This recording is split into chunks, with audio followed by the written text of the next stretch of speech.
Feche seus olhos, vamos orar ao Senhor. Nosso Deus, amado Pai Celestial, estamos aqui reunidos, meu Deus, tão somente pela Tua graça. Estamos aqui porque Jesus Cristo morreu na cruz por cada um de nós.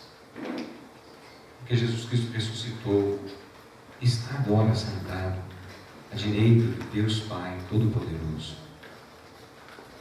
E sobre os pés de Jesus está tudo. Ele tem poder sobre tudo e sobre todos. E nós, nessa noite, cultuamos a Ti, ó Deus Pai, Deus Filho e Deus Espírito Santo, com todo o nosso entendimento, com todo o nosso coração, sentimento, com toda a nossa vontade. Desejosos somos, ó Deus, de poder estar diante do Senhor, derramado, colocando a nossa vida diante do Senhor, para que o Senhor possa prover em nós, pela Tua palavra, instrução, orientação, força e poder. Que toda a instrução do Senhor agora aconteça pela palavra do Senhor. Toda a intromissão das trevas seja banida deste lugar, de cada mente, de cada coração. Que todo processo que possa desviar o pensamento seja repreendido em nome de Jesus. Que toda força inimiga das trevas seja impedida de adentrar, permanecer, operar em nosso meio, em nome de Jesus. Que todos nós possamos nos entregar de maneira plena, completa, submissa, ampla, sincera ao Senhor nesta hora. Em nome de Jesus que oramos. Amém. Amém, amados? Amém. Todos sejam muito bem-vindos mais uma vez. Queremos nesta hora estar dando o nosso abraço fraterno também ao pessoal que nos vê pela internet, os cultos que são gravados, que ficam à disposição de todos quantos desejam a partir de segunda-feira. Meus amados, nós estamos em tempo de Páscoa. E Páscoa, a palavra Páscoa é passagem, é transição, é mudança. Páscoa vem desde o momento em que o povo saiu do Egito, e foi uma mudança drástica para aquele povo, foi uma mudança repentina para aquele povo. Eles estavam vivendo sob todo um conjunto de leis e ordem e força do Egito, e de repente eles saem, vão para o deserto, migram no deserto durante 40 anos, vivendo absolutamente debaixo da dependência de Deus. Ali no deserto eles não tinham mais como fazer por conta própria. A água era algo que vinha pela providência de Deus, a alimentação era algo que vinha pela providência de Deus, o relacionamento entre eles vinha pela providência de Deus, a cura das enfermidades vinha pela providência de Deus. Tudo era provido por Deus, e aconteceu a partir da Páscoa, a partir de um momento em que o povo tem a compreensão que depende de Deus, depende da providência de Deus. Quando o povo começou a entender isso, eles começaram a caminhar. Mas nem sempre foi assim. Durante esse período eles tiveram altos e baixos, e durante esses momentos em que eles estavam em alta, a presença de Deus era manifesta de tal forma que eles ficavam como que extasiados, não somente pelo poder do milagre ou dos milagres, mas também pela presença do próprio Deus, seja na pessoa de Moisés, seja na pessoa daqueles que estavam ali, o próprio Arão. Mas quando eles se desviavam um pouco, se apartavam da presença de Deus, a situação deles ficava realmente complicada para eles mesmos, na presença de Deus. Páscoa, portanto, é um momento de transição. Foi assim também no tempo de Jesus.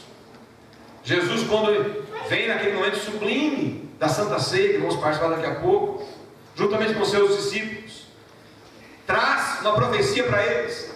Diz que daqui 2 dias o Filho do Homem será crucificado, morto por vocês. Na própria Santa Ceia diz: porque o meu corpo é dado por vós, meu sangue é derramado por vós. Sem dúvida nenhuma, uma grande mudança de novo, um grande mover de Deus estava acontecendo na humanidade, um grande mover, na plenitude dos tempos. Estava acontecendo algo único, algo que mexeu não somente com as vidas, mas mexeu com a atmosfera, mexeu com a estrutura do próprio planeta. Foi algo retumbante. Aconteceram coisas naquele momento, naqueles momentos ali entre a morte e a ressurreição de Jesus, que ficou registrado na palavra, que foram coisas tremendas, terremotos, situações acontecendo nas pessoas, pessoas que haviam sido mortas há tempo ressuscitaram e apareceram no meio das pessoas. Realmente questões tremendas aconteceram naquele período de 3 dias. Mudança. Com toda a convicção e certeza, aquelas pessoas que presenciaram esses fatos nunca mais foram as mesmas, nunca mais. Aquelas pessoas que puderam viver, primeiro, um momento de extrema consternação, um momento de extrema tristeza, insegurança, para pós, momento de júbilo, momento de êxtase, com a presença do Deus vivo no meio deles, já glorificado. Páscoa é tempo de transição, é tempo de mudança. Foi, é e vai continuar sendo tempo de transição. Nós comemoramos a Páscoa uma vez por ano, mas sem dúvida nenhuma que Deus diz que o corpo dele, o sangue dele é para ser lembrado constantemente, a cada dia, em cada situação particular. Cada situação que nós vivemos, nós precisamos nos tomar por esse processo maravilhoso da Páscoa em 365 dias do ano. A Páscoa não é simplesmente uma comemoração. A Páscoa é uma atitude de vida. A presença do Deus vivo, transformador, transformando, é algo que mexe com as nossas mais íntimas circunstâncias de vida. Quando nós compreendemos isso, a dimensão da Páscoa passa a ter um significado diferente. Não é meramente uma festa, não é meramente uma comemoração, mas é uma ação de vida. E quando nós compreendemos, quando nós absorvemos, quando nós deixamos que isso entre em nossa vida, tudo muda. Porque Páscoa é transição e mudança. Transição e mudança. Tudo começou com Jesus ali reunido com os seus discípulos. Ali ele já disse a eles: olha, gente, daqui 2 dias eu serei crucificado. E aqueles dias que antecederam, as horas que antecederam a crucificação de Jesus, foram também muito marcantes. Foi extremamente marcante, não somente para os discípulos, mas para as pessoas todas, que se viram envolvidas com aquilo. Nós tivemos um julgamento de Jesus, quando foi levado ao Sinédrio. Sinédrio é a corte, o local onde estava a liderança dos religiosos, é o local onde ficavam as pessoas que decidiam sobre a religião do povo, sobre a vida do povo. E para o judeu, questões religiosas estavam diretamente ligadas com as questões do dia cotidiano. E o Sinédrio era como uma grande corte, era um grande colegiado de pessoas nobres da religião. E toda e qualquer ação, dizia a norma, que eles deveriam ser levados à corte, ou aquele colegiado, ou aquele Sinédrio, o nome é Sinédrio, é o juntamento daqueles homens ilustres, para avaliar ou até mesmo julgar, mas sempre à luz do dia. Era a norma. A grande questão é que Jesus foi levado num contexto absolutamente cheio de erros, cheio de intenções ruins, maldosas, é que o julgamento de Jesus foi feito à noite. E nem todos os sinédrios estavam presentes. Portanto, aquele julgamento que levou Jesus até a presença de Pilatos foi feito em uma situação absolutamente obscura, cheia de contradições e erro. Aquele julgamento foi baseado, fundamentado em testemunhas que eram falsas, pessoas que foram literalmente compradas para poder declarar coisas a respeito de Jesus, para fundamentar as acusações que não tinham o menor respaldo, a menor condição de se sustentar, uma menor possibilidade de racionamento, racionalização e verdade. Quando ele foi levado a Pilatos, lá no palácio do governador, aonde ele poderia ter e tinha na época poder para isentar, inocentar, culpar, condenar. E diante de Pilatos pergunta para Jesus: o que você fez? Que é isso que essas pessoas te acusam? E Jesus fica em silêncio, não respondeu nada, não se defendeu, não se colocou numa posição de colocar a ele que aqueles homens estavam imbuídos de inveja, imbuídos de ira, de raiva, não de verdade, não de justiça. Ficou calado. E naquele momento é trazido ao plenário, ao recinto, uma escolha entre ele e um bandido qualquer, um homem que causava transtorno para a sociedade. De fato, aquele bandido causava roubos, causava dificuldades para a sociedade, era conhecido a sociedade. E quando é colocado diante da multidão para que pudesse escolher entre aquele justo e aquele injusto, escolhe por uma situação, provavelmente, a Bíblia não deixa isso muito claro, mas nas nuances da Bíblia nos mostra que a multidão estava sendo sugestionada por alguns. E nós sabemos que isso acontece muito. Quando você vê uma turma, uma multidão andando, você percebe que sempre tem cabeças no meio, guiando, dirigindo, sugestionando, levando aquela massa a tomar atitudes que necessariamente não são do coração, da mente deles, mas são levados. E aquela massa crítica escolhe o injusto, aquele que lhes causava transtorno, para ser liberto, e o justo. Eles não conseguiam sequer encontrar um parâmetro, por menor que fosse, para justificar tudo aquilo. E Jesus é condenado. Jesus é levado a uma morte que naquele tempo era extrema vergonha, ou ao mesmo tempo era extrema forma de gerar um ensino na população, através do terror, através de infinita dor.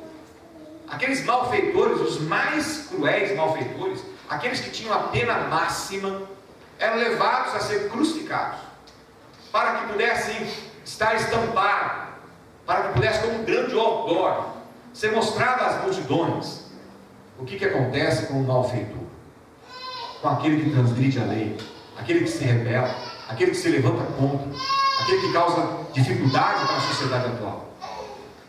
E eles eram crucificados, e era uma morte difícil, porque além de serem torturados, eles eram colocados numa posição tal, que essa posição de cruz, as pessoas chegavam à morte por asfixia, além de dor, muita dor. Você imagina, se você simplesmente ficar com o braço levantado, e coloca 5 quilos de arroz ou de açúcar no braço, e tenta ficar segurando mais de 5 minutos. Vê o que acontece com você. Faz a experiência em casa. Põe um saco de 5 quilos na mão, de arroz ou de açúcar, e segura. Você não consegue segurar mais de 5 minutos.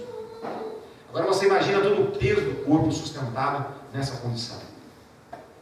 Não somente pela dificuldade de respiração, mas pela dificuldade muscular que você ficará.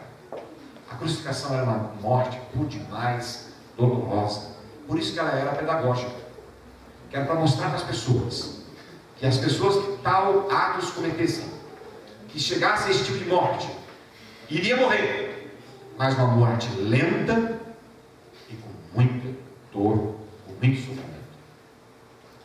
Jesus é levado a ter esse tipo de morte. A crucificação, queridos, é um ato por demais duro, difícil. A vida de Jesus foi levada naquela cruz, foi tirada dele, mas isso é o que eles pensavam, porque na verdade a palavra de Deus nos mostra com bastante exatidão que ninguém tirou a vida de Jesus, ele a deu, ele a doou. Aquela morte de crucificação talvez pudesse ser outro tipo de morte. Jesus poderia ter sido degolado, uma morte rápida, que morte é morte, mas havia todo um significado naquilo. o seu corpo sendo realmente levado ao extremo de dor, de dificuldade, o seu sangue sendo derramado, havia todo um significado de doação por tua vida. Eu quero que você entenda e compreenda isso, que o ato ocorrido lá há 2000 anos atrás foi por tua vida. O Senhor Jesus veio na plenitude dos tempos. Ele viveu, nasceu, viveu, morreu na plenitude dos tempos. O que é a plenitude dos tempos? É no tempo certo, para ser realmente o justificador. O justificador. A sua morte tinha todo o propósito de gerar justificativa na tua vida e na minha vida. Todos nós, sem exceção, estamos absolutamente, por levar em conta na balança da nossa vida, nossos atos e atitudes, sem exceção, seremos julgados de réu de inferno. Sem exceção. Mas por esse ato de Jesus na cruz, morrer por minha vida e por tua vida, passamos a ser justificados. Portanto, a crucificação tem esse maravilhoso contexto de justificação. O que é uma justificação? É tornar alguém justo. Justificação é dar ao outro a condição de usufruir de uma benesses que não merece. Se um funcionário, por uma enfermidade qualquer, vai ao médico, vai ao hospital, o que ele ganha no médico para levar à empresa? Atestado. E esse atestado tem a força de dar a ele uma remuneração que não, a priori não tem direito, porque não trabalhou. Ele ficou 5 dias em casa, e ao final do mês ele receberá o seu salário integral. Ele não trabalhou, a priori ele não teria direito aos 5 dias, mas por conta de um atestado, esse atestado o justifica, ele recebe integralmente, ainda que não tenha feito por. Quando Jesus Cristo vai na cruz, ele te justifica diante de Deus. Deus olha para você e olha para mim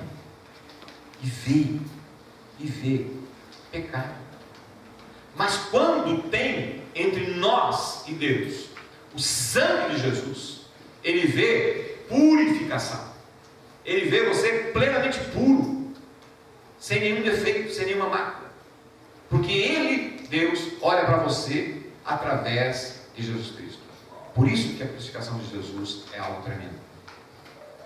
Mas se parasse aí, meus amados, se parasse aí, já seria algo realmente tremendo, mas sem dúvida nenhuma que incompleto. Que incompleto. Porque nós poderíamos ser levados a uma condição de justificados, e temos a partir de então a oportunidade, o privilégio de poder falar com Deus, ainda que pecadores, ainda que falhos, podemos falar com Deus a tempo e a fora de tempo, a qualquer hora, através dessa justificativa de Jesus. Mas ainda assim, não é perfeito. O ato de Jesus na terra foi algo único, foi algo realmente espetacular, foi algo maravilhoso, porque não somente nos justifica, como nos dá a Páscoa, a nova possibilidade de vida. Não é simplesmente, tão somente, ainda que seja grandioso, a justificação, mas é também a nova vida, que é a Páscoa. A nova vida. Abra uma Bíblia em Marcos capítulo 16.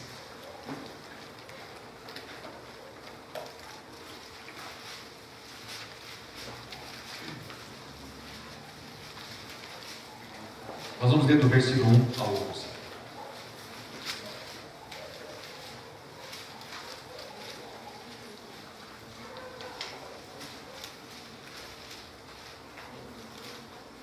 Marcos capítulo 16, 1 ao 11.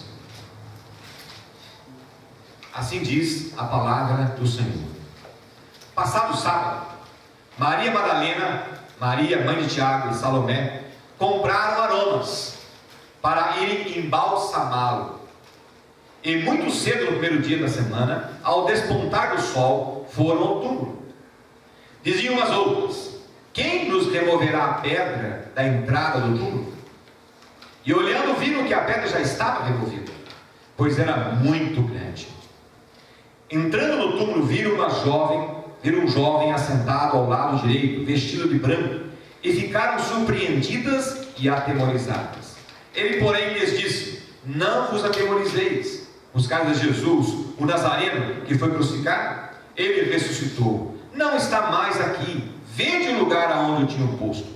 Mas ide e dizei a seus discípulos e a Pedro que ele vai adiante de vós para a Galiléia, lá o vereis, como ele vos disse. E saindo elas, fugiram do sepulcro, porque estavam possuídos de temor e de assombro e de medo. Nada disseram a ninguém. Havendo ele ressuscitado de manhã, bem cedo, no primeiro dia da semana, apareceu primeiro a Maria Madalena, da qual expelira 7 demônios. E partindo ela, foi anunciado a aqueles que, tendo sido companheiros de Jesus, se achavam tristes e choravam. Esses, ouvindo que ele vivia, que fora visto por ela, não acreditaram. Queridos irmãos, nós estamos diante de um dos relatos da ressurreição de Jesus. Tanto Lucas, quanto Mateus, quanto João, abordam esse momento tremendo na vida de Jesus, na nossa vida. Falando a respeito desse ato único, inigualável de Jesus sendo ressurreto, sendo ressuscitado pelo próprio Deus. Por que Jesus ressuscitou? É preciso que nós entendamos aqui alguns dos pontos. Não vamos poder tecer todos, mas alguns dos pontos. Por que Jesus ressuscitou?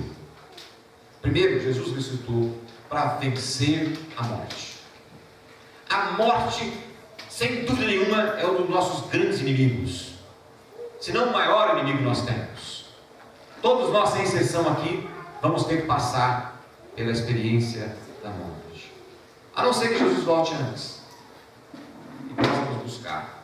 Se não acontecer isso, da volta de Jesus, então cada um de nós saberá que terá que passar pela experiência da morte. Algumas pessoas já tiveram uma experiência de praticamente morrer e nos relataram quais sentimentos passaram com essa experiência de praticamente morrer. Alguns até mesmo chegaram a morrer e retornaram. Eu conheci um cidadão, o nome dele era Salomão, moreno alto, forte, enorme, e ele contava a experiência dele de ter morrido e ressuscitado.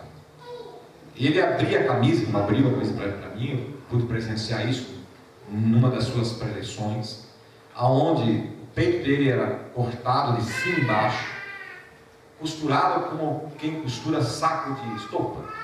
Vocês já tiveram a experiência de ver como costura saco de estopa? São pontos largos assim, você faz aqueles pontos largos, que são pontos feitos para cadáver. Quando lá, por ocasião da autópsia, os médicos abrem para fazer a autópsia e não tem o menor cuidado de fechar aquilo de maneira estética, e fecha-se de maneira grosseira, pelo menos era assim. E no caso de Salomão foi assim. Os pontos, as cicatrizes, aqui algumas pessoas também viram, estão aqui comigo hoje, também tiveram a oportunidade de ver o que eu vi.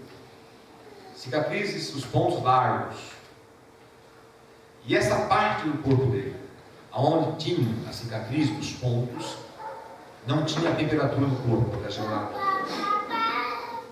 E este cidadão ficou no necrotério por quase 12 horas, morto, pós-autópsia, e revive. E ele conta essa experiência, como ele viveu esses momentos, que é único, é dele. Ele falar para a gente tem que ouvir. Ninguém passou pela mesma experiência, te ouve o que ele disse, e realmente ele diz que é algo diferente, é algo realmente diferente. quase que inexplicável diante do racionalização humana. Então, queridos, a morte e o momento que se ressuscita é algo tremendo. Mas esse cidadão, faz tempo que eu não converso com ele, nem parece que ainda está vivo, mas esse cidadão vai morrer de novo. Jesus viveu isso com pessoas ao seu redor. O filho da viúva lá de Naim, que estava morto, indo para o cemitério, Jesus o ressuscita, mas esse menino morreu de novo. Lázaro, Jesus o ressuscita 4 dias. Salomão foram para 12 horas, mas Lázaro foram 4 dias. E sai para fora Lázaro, inteiro, caminhando, andando. Muito provavelmente Lázaro tenha falecido por alguma enfermidade. E quando ele ressuscita sem enfermidade. Jesus faz 2 milagres: o milagre da ressurreição e da cura. E Lázaro vive mais tempo, mas morre. Jesus ressuscita para estar até hoje vivo e vai continuar vivo eternamente. Jesus ressuscitou para vencer a morte. A morte não teve poder sobre ele. A morte não teve poder sobre aquele corpo. A morte não teve poder de decomposição naquele corpo. Porque aquele corpo de Jesus ressuscitou num contexto extremamente glorioso. Além de ele vencer a morte, a ressurreição de Jesus deu a ele, Jesus, um corpo glorificado. E o que é um corpo glorificado? Bom, nós temos a Bíblia para entender o que é um corpo glorificado. Alguns pareceres da Bíblia nos dão conta do que é um corpo glorificado. Ainda quando ele estava nas condições normais aqui na terra, antes de sua morte, ele convida 3 discípulos: Tiago, João e Pedro, e vão num monte. Lá nesse monte, Jesus se transfigura. O que é transfigurar? Muda. E ele mostra para esses 3 discípulos o que é um corpo glorificado. Mesmo antes de morrer, ele mostra o que é um corpo glorificado. A aparência muda. A gente não tem muitas explicações, a Bíblia não dá muito detalhe disso, mas muda para um corpo diferente. Mas quando ele ressuscita, os apóstolos, os discípulos e muitas pessoas, a Bíblia chega a contar mais de 500 pessoas, tiveram a oportunidade de presenciar esse corpo glorificado. Um deles, que para mim é marcante, é Tomé. Tomé é o discípulo que disse: se eu não ver Jesus e tocar nas chagas, nas feridas da mão dele e do lado dele, eu não creio que ele ressuscitou. Eu não creio. Porque Jesus já havia aparecido para alguns, já tinha aparecido para as mulheres, ainda que diz aqui que os discípulos não acreditaram. Não foi só Tomé, o texto diz que os demais não acreditaram. Mas em plena reunião dos discípulos, Jesus aparece no meio, simplesmente sentado na cadeira. Ele aparece sentado na cadeira, aparece no meio deles, não adentrou pela porta, simplesmente aparece. Jesus caminha com 2 discípulos na estrada fora e vai até a casa deles, entra e se alimenta com eles. Jesus aparece na praia. Os discípulos estão pescando nas suas atividades de trabalho. Jesus aparece na praia e Jesus convida-os a vir à praia. E Jesus já está preparado ali um bom café com peixe assado, pães, e come com eles. É um corpo que recebe alimento sólido. Portanto, não é um fantasma, não é um espírito, é um corpo. Mas é um corpo que vem e vai, sem a necessidade de se transportar pelos pés, ainda que possa andar. Esse corpo glorificado, que nunca mais morrerá. Por que Jesus ressuscitou? Porque ele era filho único e é o filho único de Deus. Eu já falei isso aqui umas vezes. Ele é o filho único de Deus. Por que filho único?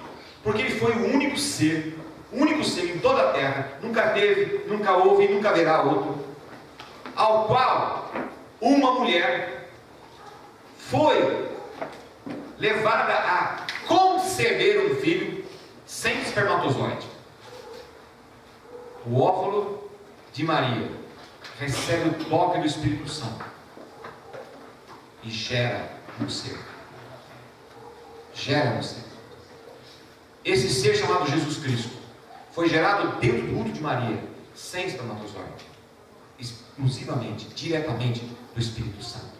Por isso que ele é um ser com todo o contexto e o peso do pecado, porque ele não teve e não foi da geração dos homens, mas ele é o exclusivo Filho de Deus. O próprio Deus colocou em Maria a condição de ele ser o quê? Um homem, carne e osso como você e eu, mas sem a natureza pecaminosa, ainda que tenha sido tentado por todos os meios, de todas as formas.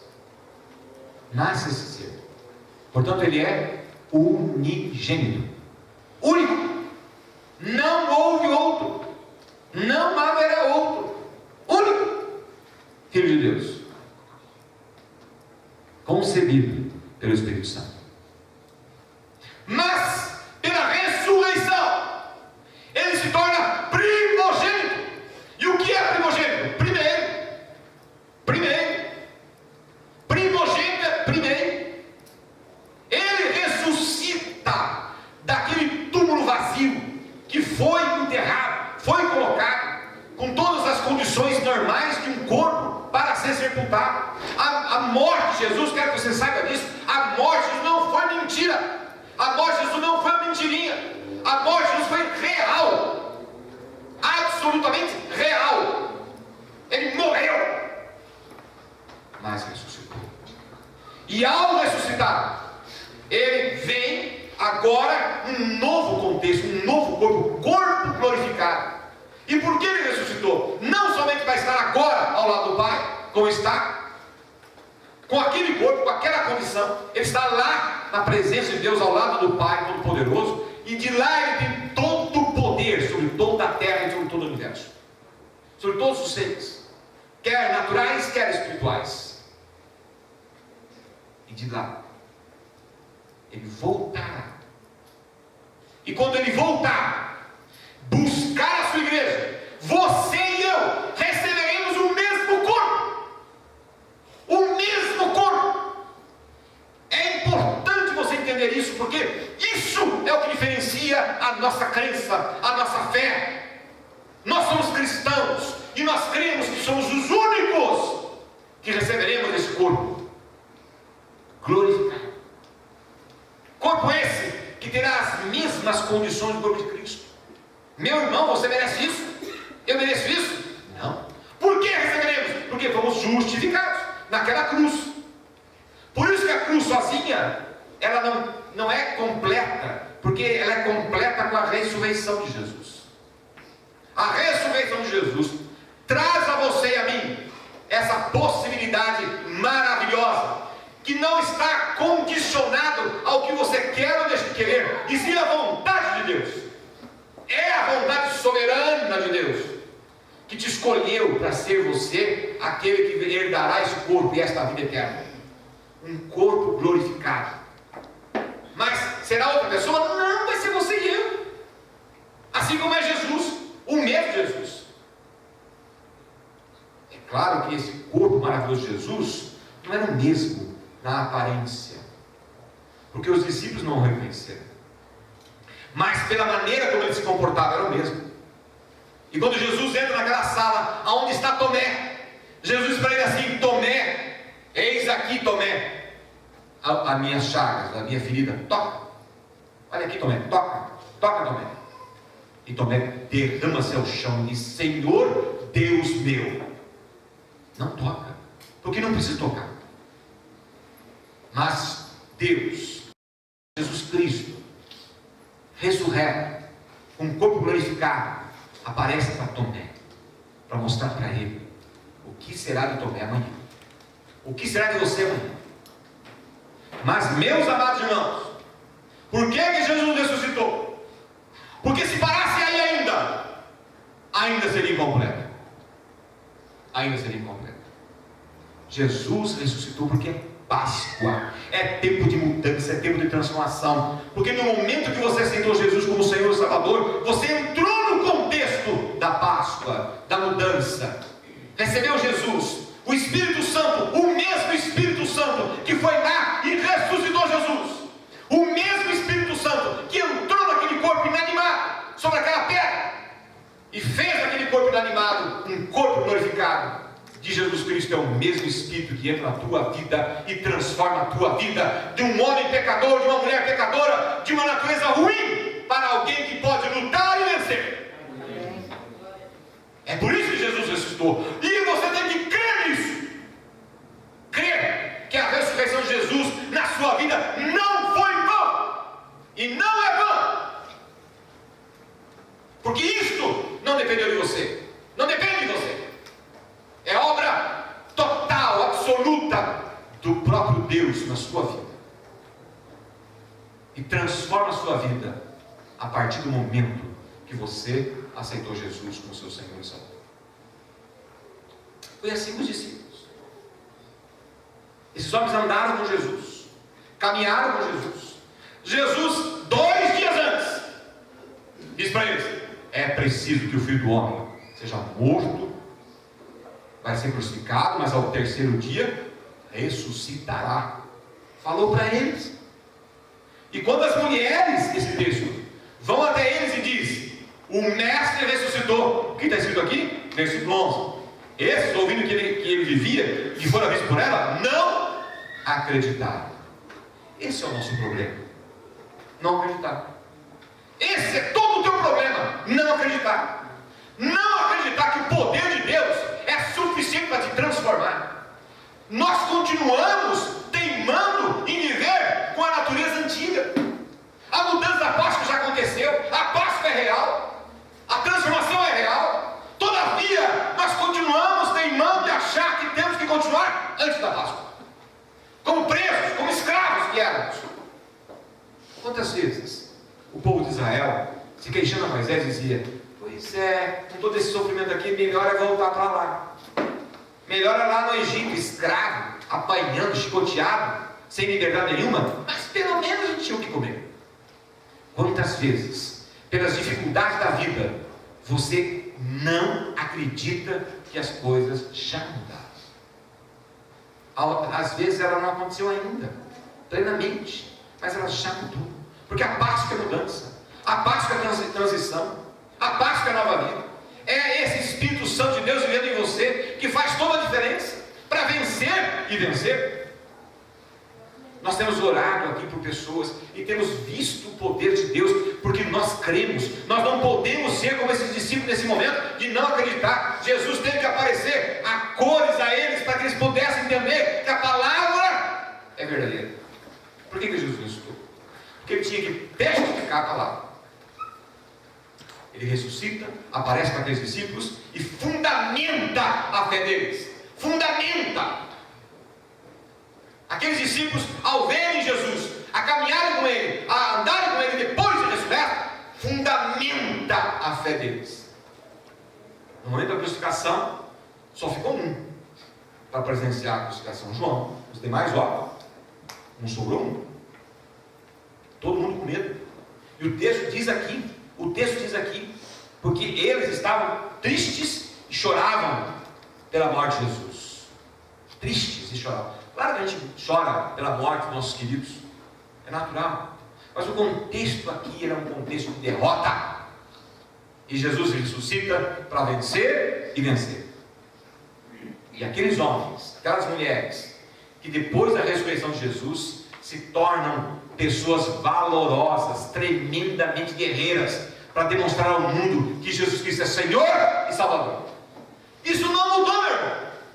Isso não mudou. Nós hoje estamos contemplando essa palavra que nos dá absolutamente condições de entendimento e compreensão de que Jesus é vivo. É vivo. Ele somente que foi assunto aos céus. Ele não vai voltar até a hora que tiver que voltar. Ele disse: eu vou voltar, mas a minha volta é só para o meu Pai, sabe? Só meu Pai sabe o dia que eu vou voltar. Mas vos deixo o meu Espírito, e o meu Espírito estará convosco até a consumação dos séculos. Ou seja, Ele foi, mas não foi. Ele foi, mas não foi. Porque ele foi sim, como corpo glorificado. Mas ele, na pessoa do seu Espírito, está aqui conosco, comigo, com você, para nos mostrar, nos lembrar, fazer o que ele fez com Tomé, mostrar para você que os milagres que ele tem feito aqui nessa igreja, é milagres para nos deixar sem nenhuma dúvida de que ele é um Deus presente, é um Deus que nos ama, é um Deus que cuida de cada um de nós, é um Deus que se interessa por nós. E ele quer se interessar por você cada vez mais. Se não pode mais, não é porque ele não possa, é porque nós ficamos tristes, chateados e ficamos incrédulos. E aí não pode. O problema não está com o contexto, está conosco, comigo, com você. Jesus ressuscitou para nos dar vida e vida abundante, para nos tornar vitoriosos, porque nós não somos um povo que tem um Deus que morreu e foi sepultado e ficou lá. Nós somos um povo que cremos num Deus que é vivo, que está sentado no trono celestial, regendo e cuidando de tudo, e estando conosco a toda hora, em todo momento, através do próprio Espírito dele, que nos corrige, que nos exorta, que nos chama a atenção. Quando pisamos na bola, quando erramos, ele vem e nos exorta com amor e nos leva de novo à compreensão que temos que continuar essa caminhada de santificação. Querido, você quer ser vitorioso? Minha querida, você quer ser vitoriosa? Você quer ter uma casa vitoriosa? Entenda que Jesus ressuscitou para isso. Ressuscitou para que você tenha vida e tenha vida com Ele, hoje e para sempre. Amém. E por último, Ele ressuscitou para nos dar poder. Ele ressuscitou para que nós tenhamos poder sobre toda a condição das trevas. O diabo não tem poder sobre aqueles que estão vivendo uma comunhão com Deus, creem nisso e abrem as suas bocas, tomam uma atitude de fé. O diabo não pode vencer aqueles que creem que Deus é contigo, é comigo. O próprio Jesus disse: a minha igreja não será vencida pelo inferno. As portas do inferno não vão prevalecer sobre a minha igreja. E nós somos a igreja. Mas isso é para aqueles que já nasceram de novo com Cristo e acreditam piamente, completamente, que nós somos o povo vencedor. O diabo não tem poder sobre nós. O diabo não pode influenciar a destruição da tua família. Nós estamos vendo perplexos, famílias de Deus sendo destruídas. Mas sabe por quê? Porque estão vivendo uma vida completamente distanciada desse Deus ressurreto. Esse Deus ressurreto. Se vivendo nisso, Jesus ressuscitou para que nós tenhamos vida e poder aqui na terra. Quando nós abrimos nossa boca para declarar que Jesus Cristo é Senhor e Salvador, quando nós abrimos nossa boca para declarar que o diabo não tem poder sobre as circunstâncias da nossa vida, o diabo tem que acatar, porque no nome de Jesus tudo está sujeito. Tudo está sujeito. Portanto, o seu trabalho, sua vida, sua existência, sua família. Josué disse no final da sua vida: eu posso dizer que até aqui tem me ajudado o Senhor. E nós podemos dizer a mesma coisa, queridos. Nossa vida é uma vida que pode ser uma vida cheia de vitória, cheia de poder, porque Jesus ressuscitou para isso. Isso já está consumado. Está consumado. Só não é real se a gente não crer. Tomé não cria. Precisou ver para crer. E ele disse: bem-aventurado é aquele que não vê e crê. E bem-aventurado é feliz. Feliz será aquele que crê, ainda que não veja. Por isso, somos o povo realmente vitorioso. 1 Coríntios 15, 58 diz assim: portanto, meus amados irmãos, sede firmes, inabaláveis e sempre abundantes na obra do Senhor, sabendo que no Senhor o vosso trabalho não é vão. Eu vou repetir. Portanto, depois de tudo que você ouviu, portanto, meus amados irmãos, sede firmes. O que é ser firme? Ser firme é andar com Deus, querer andar com Deus, não deixar que Satanás coloque ideias mirabolantes na sua mente. Ser firme é ter os princípios e valores da palavra de Deus na sua vida, na sua casa. Ser firmes é andar com Deus. Ser fiel a Deus é ter uma comunhão com Deus aqui na igreja, na sua casa, no seu trabalho, na sua vida. Ser firme. Inabalável. Não é qualquer coisa que vai te destruir. E também abundantes na obra do Senhor. Está tudo junto. Firme, inabalável e abundante na obra do Senhor. Sabendo que no Senhor o seu trabalho não é vão. Tudo que nós fizermos aqui na terra, conscientes do amor e do poder de Deus na tua vida, você pode ter convicção e certeza que Deus vai usar você para o bem da obra do reino dele. Amado irmão, amada irmã, que você possa perpetuar a Páscoa na sua vida. Não fique achando que Páscoa é uma vez por ano, um ovinho de chocolate daqui, isso, daquilo. Páscoa é mudança de vida. Páscoa é mudança de comportamento. Páscoa é convicção e certeza de que se Deus é por nós, quem será contra nós? Isso é Páscoa. Portanto, não fique mais imaginando que Páscoa é uma mera comemoração, mas é um estilo de vida, uma forma de viver. E se Jesus morreu para te justificar, se Jesus ressuscitou para te dar nova vida, não é tão somente quando você morrer, mas é desde já. Que assim seja, em nome de Jesus. Amém. Baixe sua cabeça, vamos orar. Nosso Deus, amado Pai Celestial, te agradecemos, ó Pai, por essa palavra, porque nos desperta para viver essa Páscoa, essa mudança, essa transição, essa alteração de comportamento, de crescimento, Pai, para que cada dia mais e mais sejamos parecidos contigo. Queremos que isso ocorra conosco, hoje e para todos sempre. Abençoa, Senhor, cada pessoa que ouviu essa palavra, que possa, Pai, se entregar a Jesus, que possa viver por Jesus, que possa caminhar com Jesus, assim como fizeram aqueles homens e aquelas mulheres, depois de entenderem a questão da morte e ressurreição de Jesus, as suas vidas nunca mais foram as mesmas. Que nós possamos, Pai, viver assim, e não permitamos que a tribulação do dia a dia, as questões do dia a dia, possam nos tirar, nos roubar, nos levar, ó Pai, a desviar desse santo e reto caminho. Amado Pai Celestial, abençoa teu povo agora, eu te peço, em nome de Jesus. Amém. Meus queridos, nós vamos continuar ainda nesse tempo de Deus, participando da ceia do Senhor.